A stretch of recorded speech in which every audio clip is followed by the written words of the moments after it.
On a snowy night, in one of our Salt Lake area suburban churches, a light burns, and there are people crowded into the parish hall. It is a dinner for the town, of course, given without cost to the patrons. We think of urban areas in big cities as places of need, not here in what appears to be middle-class suburbia. But it's a week before Social Security or assistance checks arrive. It's when our parents, grandparents, that single person down the street, or families in suburban houses silently struggle. The Church of the Resurrection gives them the dignity, the joy, and in this case, meatloaf. In fact, virtually all of our churches have food banks or meal programs. At St. Mark's Cathedral, the food bank is not in the back room in the back of the church. It's right on the street, just like any business in Salt Lake that welcomes customers. People aren't relegated to a back door.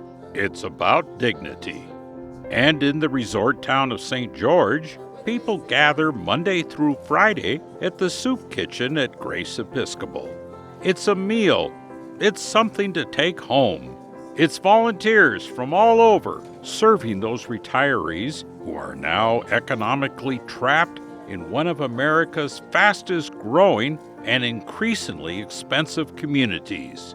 Moab, Utah is probably the most famous of these resort towns, but a block away from Main Street is the poverty that is not famous. And just past the street of mobile homes baking in the desert heat is St. Francis Episcopal Church. The church houses the Amigos after-school program and the Moab Free Clinic. The diocese offers financial support for the part of the community in the shadows that serves the multi-million-dollar tourist business. The diocese was also a founding funding partner of the Moab Valley Multicultural Center. Again, it's a way to serve those who are often underserved. Health and compassion has always been a major part of our diocesan DNA. It's been that way for 150 years, ever since Bishop Tuttle arrived here and started a hospital where there was none, St. Mark's Hospital.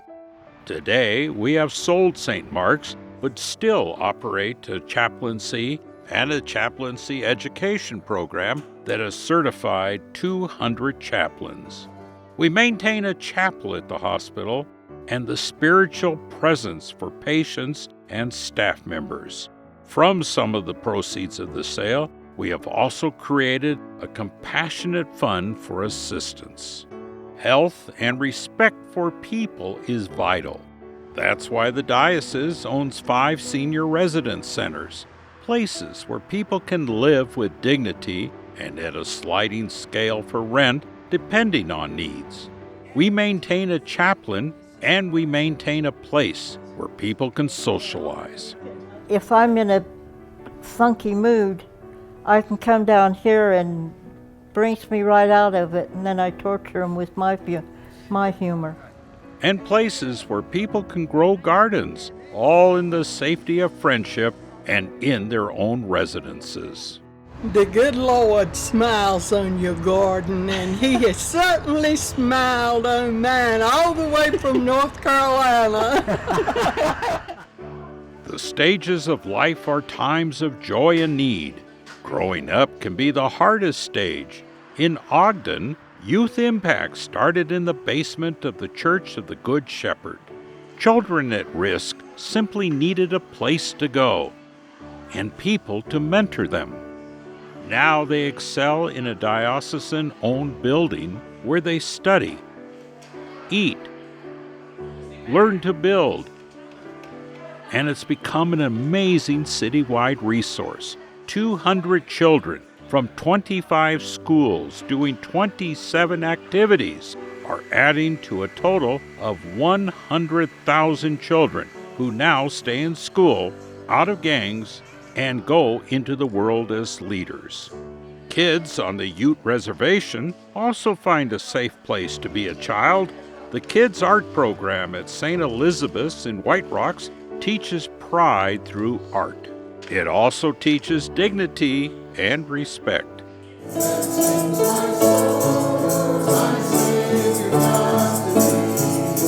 There are 2 Episcopal churches on the reservation. They come from a time when the church was there to change Native Americans by stripping them of their pride and culture. But today it's a chance to build culture and to celebrate the gift of the Lord.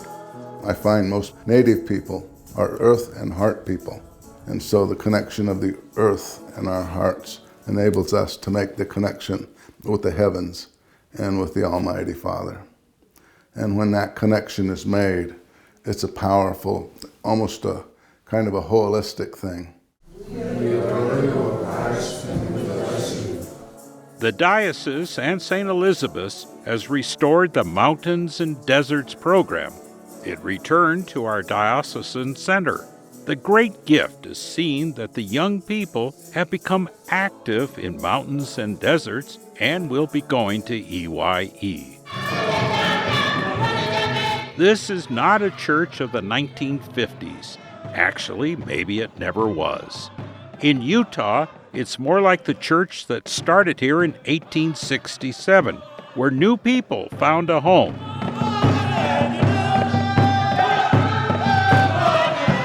Today, it's home to the lost boys of the Sudan and what is now the second generation. Yes, health for those who are in the margins. Bishop Hayashi was a supporter of the successful ballot proposition that finally brought full Medicaid expansion to Utah.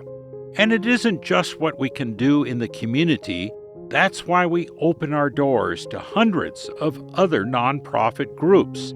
Last year, 15,000 people either met or stayed at our Episcopal Church Center of Utah. Our diocese is one to expound on gospel values when it comes to the legislature. It is also in our DNA ever since the church started here, often as a voice against polygamy and what it did to women 150 years ago. We have marched for equality in the Pride Parade as the largest faith-based group in America's second largest Pride Parade. We stand for humane immigration laws, and we hold quarterly strategy dinners for groups fighting for responsible laws to curb gun violence. Our voice is beginning to be heard. And we conduct podcasts, prompting our members to get involved in legislative action. Over the long haul, it makes a difference, and it makes a big difference. Our legislators keep track of how many people turn up when there are events. We also see our responsibility to the wider church in the area of social justice. We are airing a series of podcasts called Church and State. The diocese recorded and produced the series in Washington, D.C., all to bring notice to the Episcopal Office of Government Relations. Today's special guest is Rebecca Linder Blatchley, the Director of the Office of Government Relations in Washington, D.C. The podcasts are, of course, available for any other diocesan or church use. We also designed and produced the Title IV training website that has had tens of thousands of views after traveling 50,000 miles to collect and record nearly 500 videos. Our Diocesan Communications Office is now doing another full Title IV training website. This one's in Spanish for the wider church. Cuando nosotros entendemos que puede haber una situación de riesgo, we are committed to making the wider church even wider, dedicated to the inclusion of Cuba. We are honored to have filmed the Cuba footage that is used in the presiding bishop's invitation to raise funds for Cuban clerical pensions. It's now a reunion bringing us together for the long haul to follow Jesus and his way of love together. We have also become known for our live streaming work, having streamed every worship service for the past 3 general conventions for the GC office. Allow me, if you will, to offer a reflection on the words of Jesus. However, all of this is just being part of the Jesus movement. We funded 90 people to go to Rooted in Jesus because that is at the heart of all that we are blessed to do in the grace of God. It is our social outreach, or medical work, our advocacy, and even in our communication to the world. We have been given gifts. We have been given kindness.